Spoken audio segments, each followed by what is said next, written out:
नमस्ते. आज आपण हिरव्या मिरच्यांची चटणी बनवूया. सर्वात बेस्ट, एकदम मस्त बनते. आणि चला, मराठी माणसांनी पण एकदम मस्तवाली चटणी खाऊया आपण. पहिले आपण घेऊया ह्याच्यामध्ये हिरव्या मिरच्या थोड्याशा. अरे वा वा वा. त्याच्यानंतर थोडंसं आपण ह्याच्यामध्ये टाकूया कढीपत्ता. कढीपत्ता, व्हेरी गुड. त्याच्यानंतर आपण थोडंसं टाकू याच्यामध्ये जिरा. जिऱ्याने एकदम त्याचा स्वाद मस्त होतो. आणि नंतर आपण थोडं कधी कधी टाकूया याच्यामध्ये मखाणे. मखाणे खाल्ल्याने शरीरामध्ये, अशी आपली मुलं खात नाही मखाणे, त्यामुळे असं त्यांना आपण चारूया चटणीमधून. थोडीशी आपण रोस्टेड केलेली चण्याची डाळ. चण्याची डाळ रोस्टेड थोडीशी तव्यावरती आपण तिला गरम करून घेऊया आणि ती टाकूया.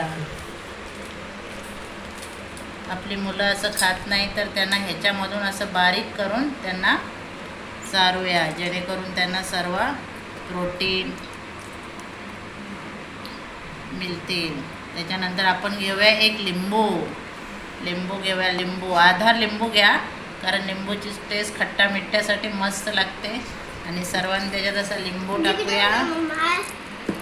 Very good. मस्त, एकदम मस्त. त्याच्यातले एक बीज पडले, काढून टाकू आपण याच्यातून, कारण ती कडवी लागतात. कडवी बीज लागतात म्हणून आपण काढून टाकली. Very good. आणि एकदम फ्रेश मार्केटमधून आपण ह्याला 10 रुपयाची धनिया भेटते. कोथिंबीर 10 रुपयाची, एकदम मस्त कोथिंबीर आहे फ्रेश. ती घेऊया आणि ती टाकूया मिक्सीमध्ये. एकदम मस्त चटणी बनते. आपण ही चटणी कशाबरोबरही खाऊ शकतो. पराठे, आपल्या भाकऱ्या किंवा चपाती. एकदम मस्त याची चटणी बनते. आणि हे कालं नमक आहे.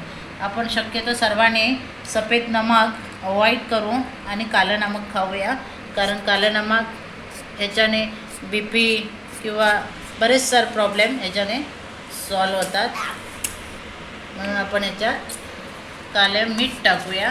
मला वाटतं आपल्या मराठी माणसाने कालं नमकच वापरायला सुरुवात केली पाहिजे. आणि हे नमक मीठ टाकलं आपण. आता ह्याला मस्त ग्राइंडमध्ये बारीक करूया. थोडीशी धनिया राहिलेली आहे, ती आपण नंतर वापरू. पहिले या मिक्सीमध्ये याला आपण ग्राइंड करून घेऊया. ही बघा, ही आपली मस्त हिरव्या मिरच्यांची कोथिंबीरची चटणी एकदम मस्त बनवून तयार झालेली आहे. Very nice. आणि खाण्यासाठी एकदम याची मस्त टेस्ट लागते. मला वाटतं आपण सर्वांनी हे ट्राय केली पाहिजे. नक्की ट्राय करा. वा वा वा वा. खाण्यात एकदम मस्त स्वादिष्ट बनलेली आहे. आणि मी माझ्या मुलांनाही खाण्यासाठी देते, कारण ते असं खात नाही, त्यामुळे सर्व याच्यातून चटणीमधून त्यांना सर्व एकदम मस्त बनलेली आहे. नक्की सर्वांनी ट्राय करा. Bye bye.